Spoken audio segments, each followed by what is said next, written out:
Hello everybody, this is Kevin the Canadian Hillbilly, and I'm coming to you from the basement of Hillbilly headquarters, where all the good stuff happens. And well, I already filmed an intro for this video, but my file got corrupted, so here I am, filming yet again. And on this video, I'm going to pan out some concentrates I've kept on the shelf since, last spring, almost a year. They were from the Nation River on May 3rd. And it'll be a short, quick video. I hope you guys enjoy. One thing I got to say though is being able to pan out at home is nice. You can use warm water. Highly recommend it. So when you're out in the field, pan as much as you can. You know, get rid of 75% of the material. Throw the rest right into a bucket. And if you have the ability to pack that bucket out of there, do it. And it'll just increase your overall yield dramatically. The more pans you can do in while you're out in the bush, the more you can obviously haul out of there. So, it's a concentrate game. Get as much as you can while you can, so that way when you can do stuff later, like here, or almost a year later, like I did myself, you can. So it's all about being efficient. Find a good spot, pan it out. Have a good look. See what you get for numbers. And if it's good, go hard on that spot.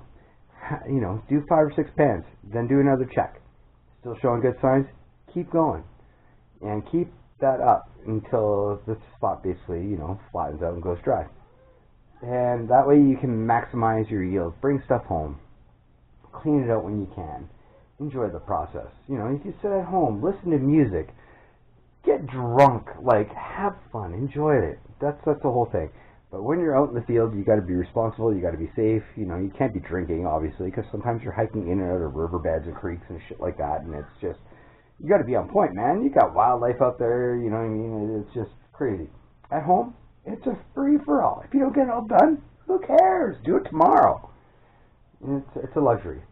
But with that mindset, it allows you to get more pans out in the field than you could if you're cleaning everything out in the field.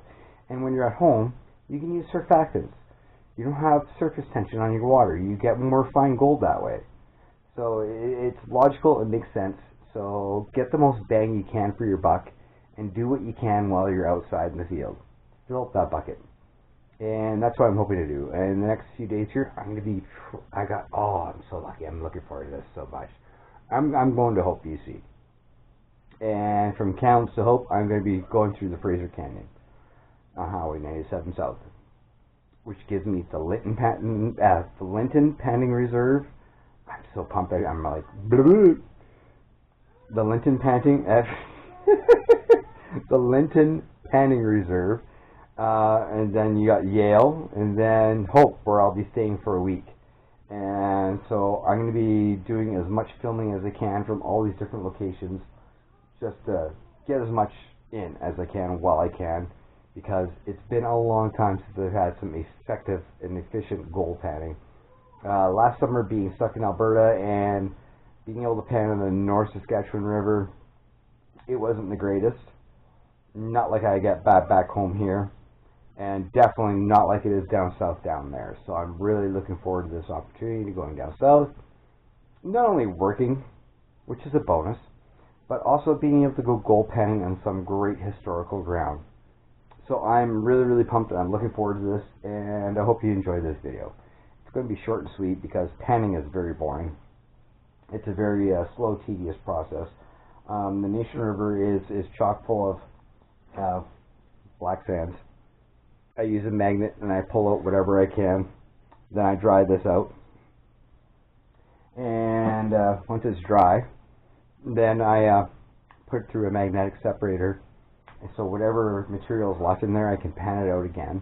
And whatever is not left in there, it goes onto the shelf. Everything gets classified down to different sizes and gets stored there. Then I give it to a friend of mine who makes pay dirt bags. And he's going to be making up some hopefully evil challenge bags, because black sand is nasty to be pulling fine gold out of.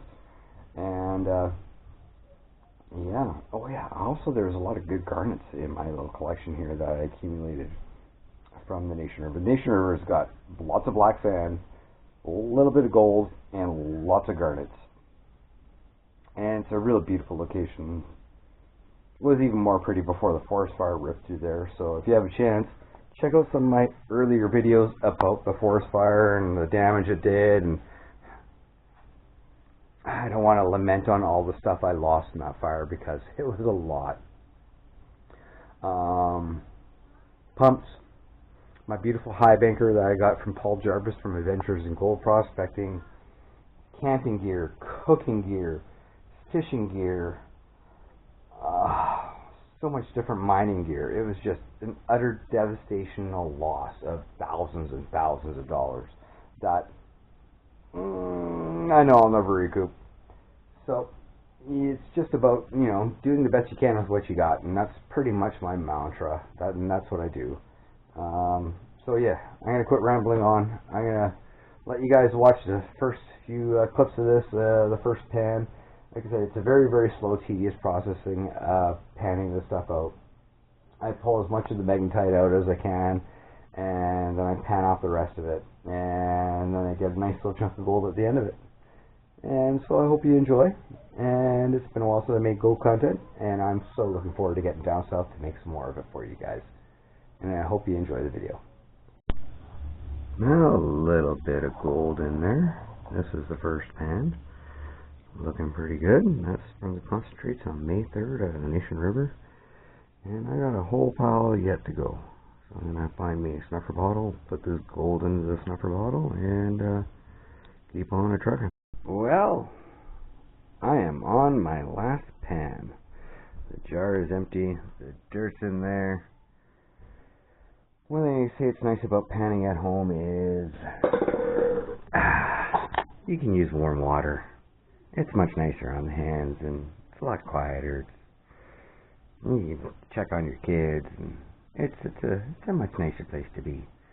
So yeah, I'm gonna rip through this and see how she goes. And there we go, nice little pile of gold from the Nation River. Not too shabby. Well, time to put that in a snuffer bottle and save that for a little bit later.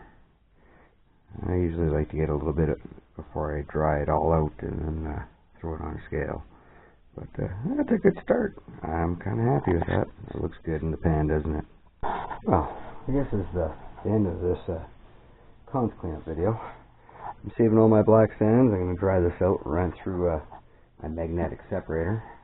Another thing I added to the pile of was my little bucket of garnets down here, which is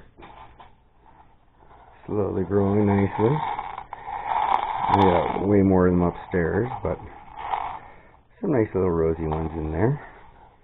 Anywho, just wanted to say thanks for watching. I hope you enjoyed, and I'm gearing up to go back to work here, but I'm going into Hope.